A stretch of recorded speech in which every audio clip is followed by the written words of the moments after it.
Hey there, all my fellow barbecue enthusiasts. Mike Baker here, Baker's Barbecue. Hey, today's Super Bowl Sunday, so I decided, hey, you know what? I'm gonna relax today. I'm gonna pull out the electric smoker. It's really nasty outside. Just have an easy day of cooking. And I'm gonna do a brisket flat, about a 5-pound brisket flat. Then we're gonna use a mustard base on, and then we're gonna use a little bit of salt, pepper, garlic. And then on top of that, we're gonna put a little Malcom Reed Killer Hog shake on top of that.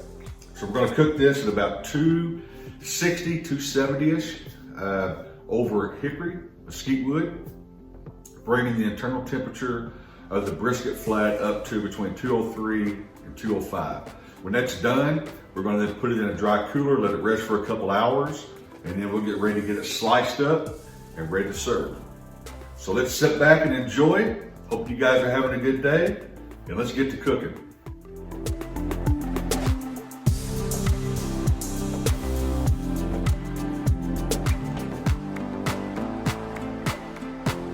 We had a 4.73 pound brisket flat today, and what I'm going to do is go ahead and get it prepared. Just want to kind of show you guys how I prepare it.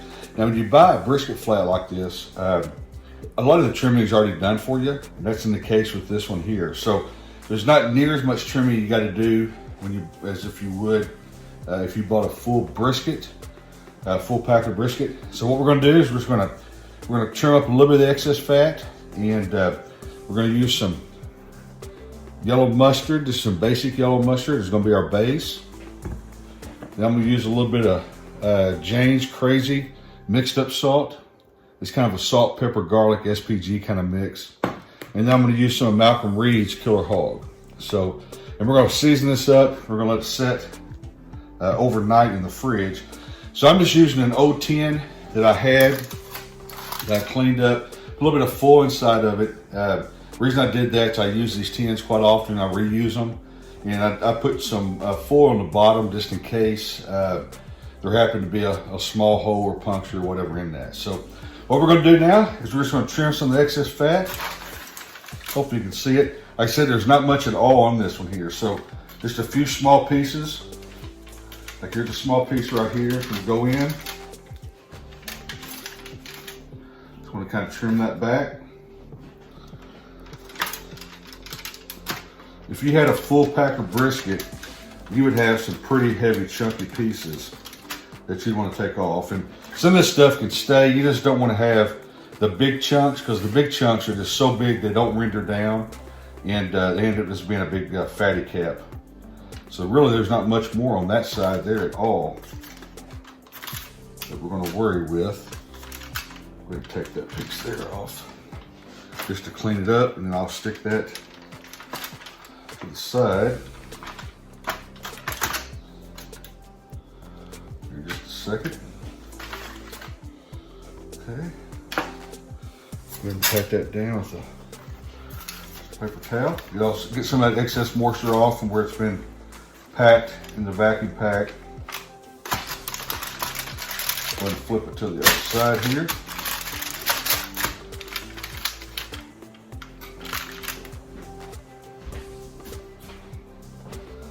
And as you can see, you know, when you look at that, see, it's got that fat cap is perfect. You really don't need much trimming at all, like any. And so I'm actually looking at it thinking, see how that's already been trimmed down?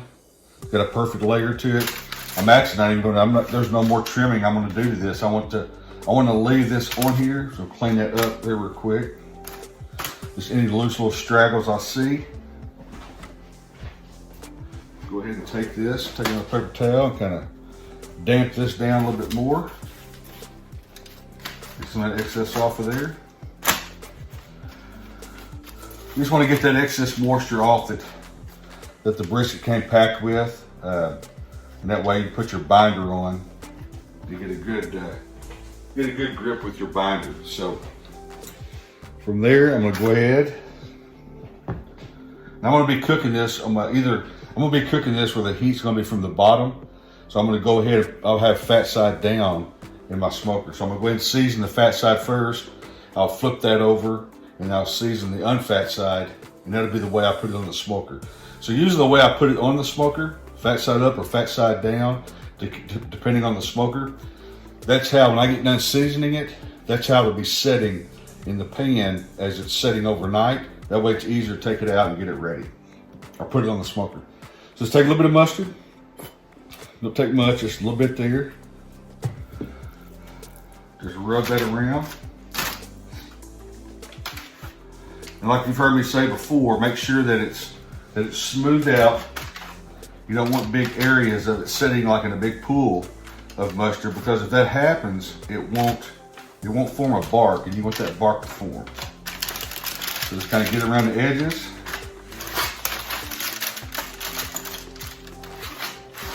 And then from there, I'm gonna come back in with a layer of Jane's Crazy mixed up salt, which is kind of an SPG kind of setup, real good for all types of meats. Come through, put a good heavy dose on that.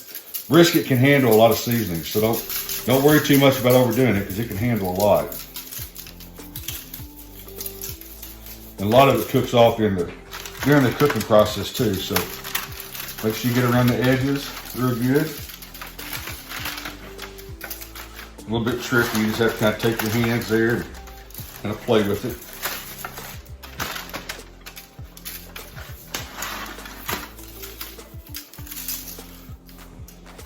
Just kind of pat that in, let that kind of get down in there to the meat. And then I'm gonna take a little bit of Malcom Reed, sorry about that, Killer Hog barbecue rub. Put some of that on there as well.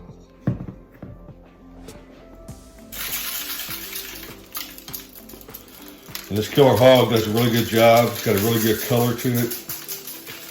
So it really helps the barbecue, or it helps the brisket really form a good bark and gives a beautiful color to the finished product.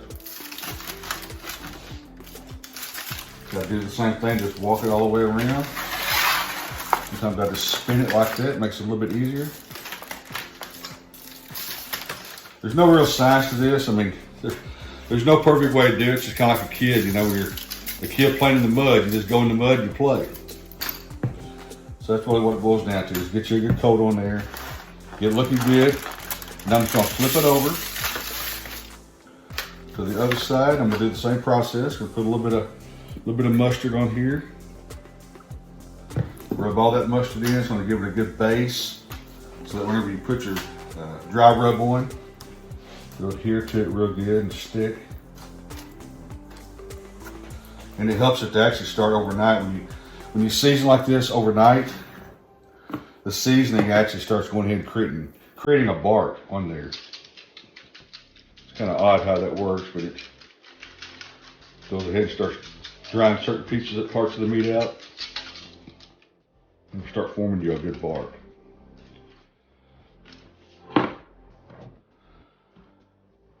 The back of a Killer Hog.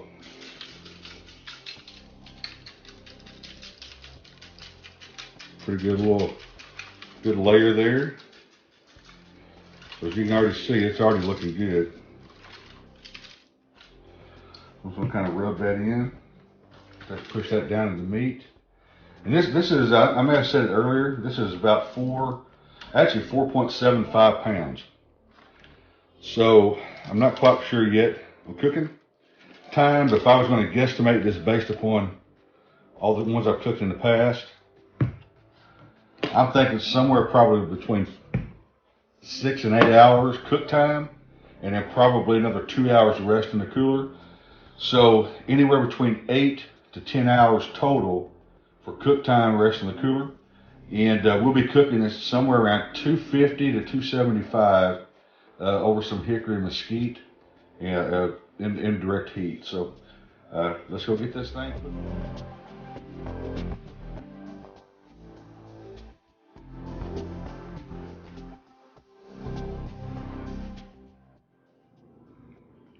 Got my little setup here. Got a little rack there. It's actually a little construction rack. That construction table, you should say, it's on rollers. I just kind of tuck it. Put a chopping block on top. Underneath that, I've got some foil, a little cast iron thing there for sauces. And then you can also open this up, And then there I've got my rack there for burn ends. Got my knife. Here's this black thing here is a match you put under this chopping block that keeps it from spinning around. More wood up there. So anyway, it's cold today. So I'm setting this thing up here in the garage, pretty cool. I'll crack the front of the garage door, and then there's the back garage door that creates a little bit of a draft through here. And by doing so, allows it to get circulation and not too over smoky. So anyway, that's my setup today. The electric Masterbuilt smoker, convenient, easy.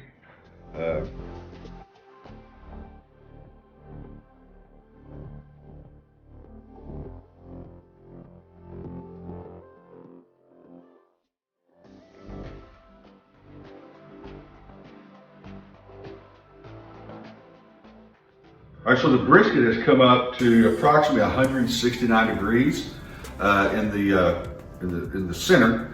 So I'm going to go ahead and take off. It's been about 3 hours. I've been cooking it right around 260, 265 over hickory and mesquite wood. So what I'm going to do now is I'm going to take them out. I'm going to show you how I wrap them in butcher paper, and then we're going to tuck them back away with the probes, thermometer probes back in them, and we're going to bring them up to a temp of about 203 to 205. Unfortunately, the brisket come up to temp quick in like 3 hours. It came up to 169. It's not very big. Like I said, it's like 4.73, 4.75 pounds. So it come up to temp rather quickly. So I've not even opened it up to even look at it. So we're going to open it up now. We're going to get it out of here.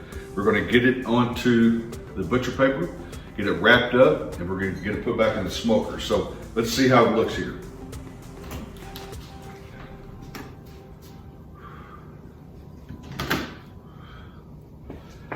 Coming together quite nicely.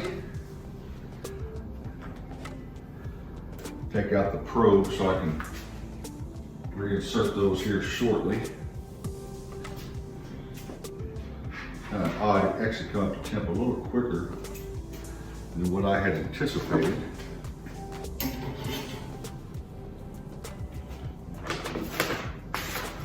So when you put this out here, you want to push it down far enough where you can actually get, you want to actually be able to get your brisket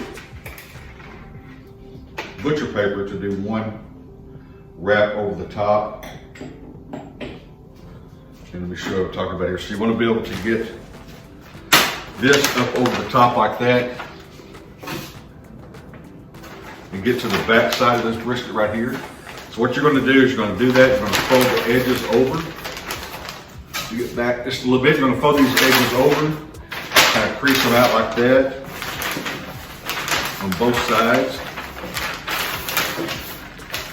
And then remember, this is your top side up.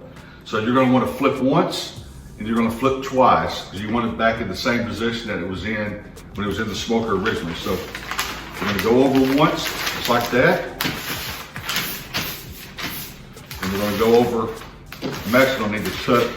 If it's a little bit long, just take the end, kind of fold it back just a little bit, crease it like that, and then just take it right back over the top again, making it as tight as you can.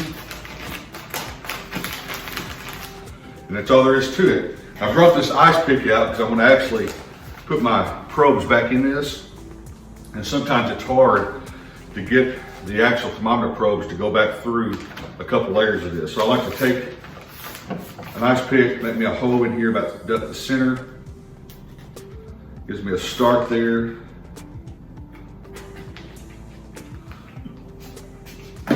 And I just take my thermometer probes, go right back into that right there.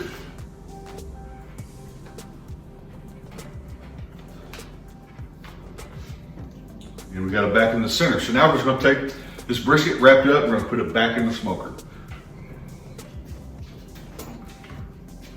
And putting it back in is a lot easier than getting it out because you can actually handle it just a little bit, if you will. Going back in. Make sure I got my probe line up here.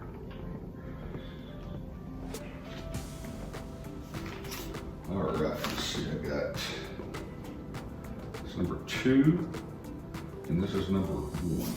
Okay. Set it back up in there.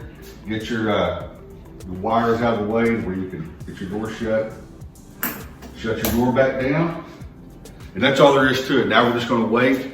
We're going to watch the temperature on our Inkbird Thermopro or Inkbird thermometer, and we're just going to let it come back up to temp until it gets to about 203, 205. It's getting installed now at 169, and it's been there for about an hour. So we'll see how it does. Every time it's a little bit different.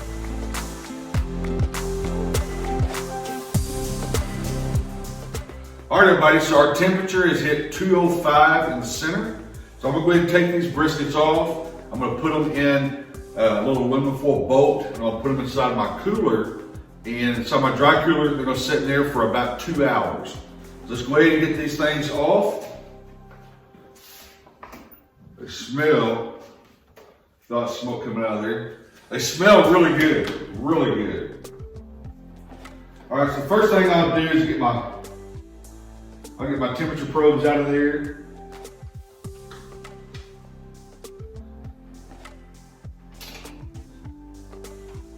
Yeah, 203, 205. Yeah. Get my temperature probes out of here. Set those to the side for just a few minutes as we get everything ready to go.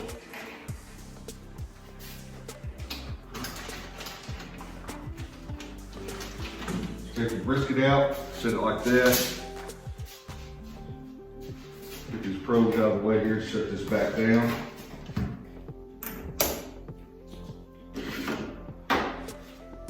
And then we'll take this in here, just like that, put it in the cooler, and let it sit for a couple hours. All right, so our internal temperature has just come up to 205 in the center. So I went ahead and pulled the brisket off. As you can see, I've got it sitting here, still wrapped in butcher paper. I actually got it sitting on top of my butcher block, and then sitting on a piece of foil. So what I like to do is take it out of the smoker, let it sit for about 30 minutes like this, and then I put it into the dry cooler. That gives it a chance for some of that excess steam to get off the brisket, and just kind of gives it a chance to get rid of that steam where it doesn't hinder the bark. So we're going to get this in the cooler here shortly, and let it sit for about 2 hours, and it's going to be delicious.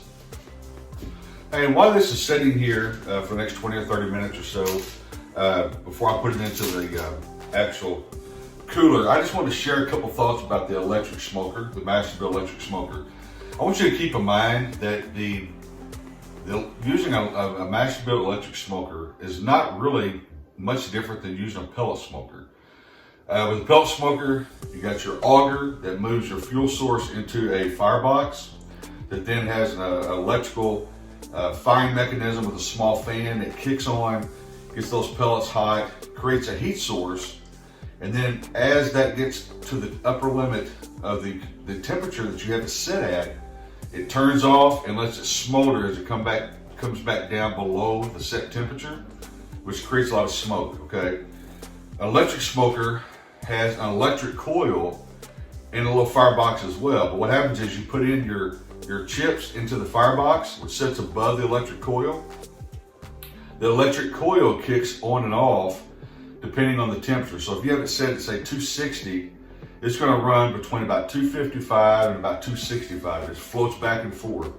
As the coil kicks on to come back up to temp, it's going to fire up the wood chips, are going to start smoking, and so forth. So when you look at the actual cooking process, it's real similar. What I've seen so far with this Masterbuilt electric smoker is you keep a good steady temp and you get a good outpour of smoke. So I just wanted to share that with you guys to kind of let you know what my thoughts are, around the comparison and how they operate. So they're real similar, and both of them put out a great product.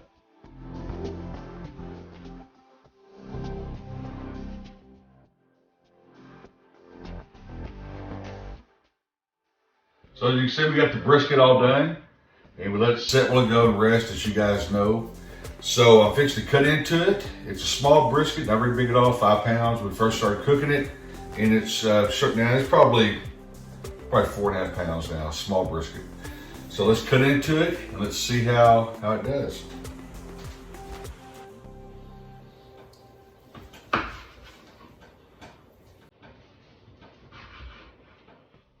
Oh yeah, it's cutting good. Right apart there, real tender.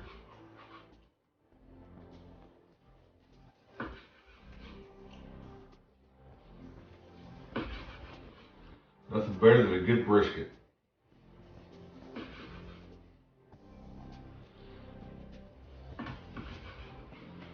Oh yeah, it's looking really good. Now I'm not going to be able to do the little, what they call the flat test in this thing, because this is the point. It's small, so you don't get the, when you cook the whole brisket, you get the point and the flat, and you're able to get back on that flat piece or the point piece, and you're able to get those bigger pieces. But let's take a little bite out of the center here. See how it's doing. I'll come over and show it to you. Nice and juicy. As you can see, it's flapping really good. This pulls apart. Look at that.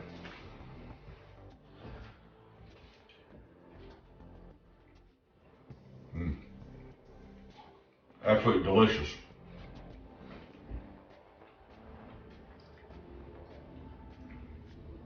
I gotta tell you, absolutely love a good brisket. Nothing better than a good brisket. I can taste the salt, pepper, and the garlic coming through on that. The Killer Hog got a good, kind of a sugary kind of flavor to it. It's all coming together. It's got a good salt, pepper, garlic, just a hint of sweet to it, which is what I really do like. So I hope you guys have enjoyed this cook today. I enjoy sharing this experience with you guys. Hopefully you learned something from it, picked up any kind of techniques, what have you. I know I watch videos myself. It's always good to see other people's cooking techniques and how they do it. But hopefully you liked it, hopefully you enjoyed it. If you would like and share the video, be sure to subscribe to the channel. And go to Baker's BBQ group on Facebook as well and join the group. You guys have a great day. And until we see each other again, happy smoking.